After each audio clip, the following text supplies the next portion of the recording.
সমর্থন করতে দিবেন না।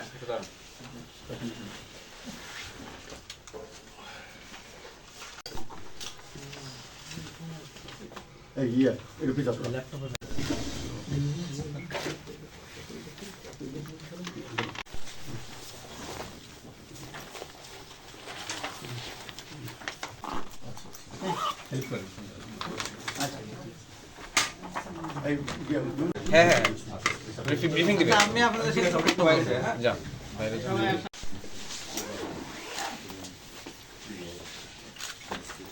ওকে না না ঠিক আছে ওকে সাংবাদিক প্লিজ না ভাই চলো চলো আসো আসো আসো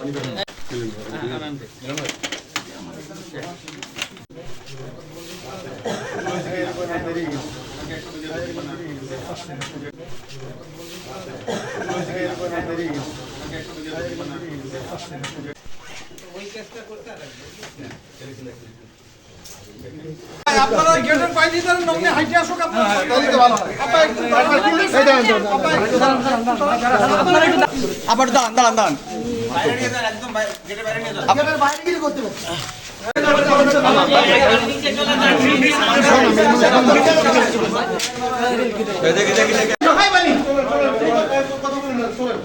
আবার আবার আবার দাঁড়ান দাঁড়ান দেখি দেখি দেখি দেখি মানে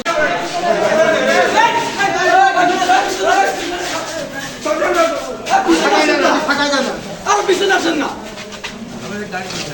ভাই পিছনে জাহিদ তুই জাহিদ জাহিদ দাঁড়াচ্ছেন না বারবার দাঁড়ালি হয়ে ভাই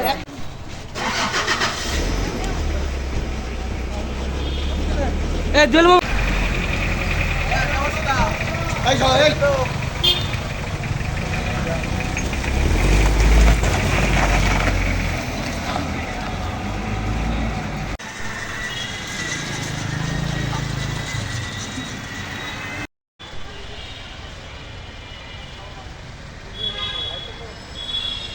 দুর্নীতি দমন কমিশন সমন্বিত জেলা কার্যালয় যশোর। আজকে মোহাম্মদ নূর নবী নামের এক ব্যক্তি আমাদের অফিসে এসে একটা মানে অভিযোগ দাখিল করে এবং অভিযোগের বিষয়বস্তু ছিল যে তার ওয়াইফ বেশ কিছুদিন আগে মারা যায়।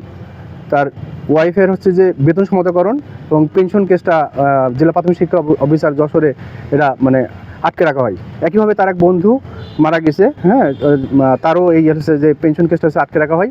এই ব্যাপারে উনি হচ্ছে জেলা প্রাথমিক শিক্ষা অফিসার জনাব মোহাম্মদ আশরাফুল আলমের সঙ্গে একাধিকবার যোগাযোগ করেছেন, হ্যাঁ, এবং এর আগে উনি যেটা বলেছেন যে উনি এর আগে বেশ কয়েকবার ওনাকে ঘুষ দিয়েছেন, হ্যাঁ, তারপরে উনি বলেছে যে আমাদেরকে আরও টাকা দিতে হবে।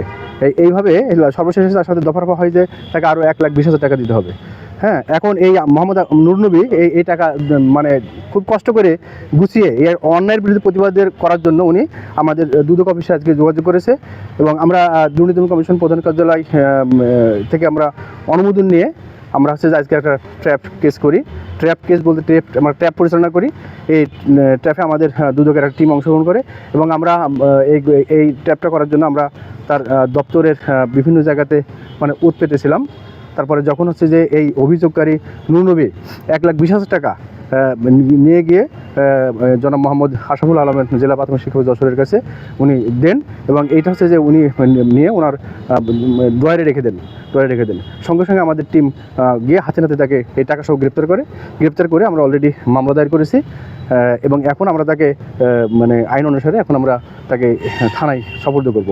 ধন্যবাদ। খুলনার একজন বললাম স্যার আমার কাছে 1 লক্ষ টাকা ঘুষ দাবি করে, তখন আমি নিরুপায় হয়ে যাই, আমি কান্নাকাটা করি। আমি বলি স্যার আমার তো টাকা দেওয়ার সুযোগই নাই, এবং ইভেন আমি বলতে বাধ্য হচ্ছে আমি আমার পা জড়িয়ে ধরি আমার সে মূল্যতে তখন আমি বাধ্য হয়েছিলাম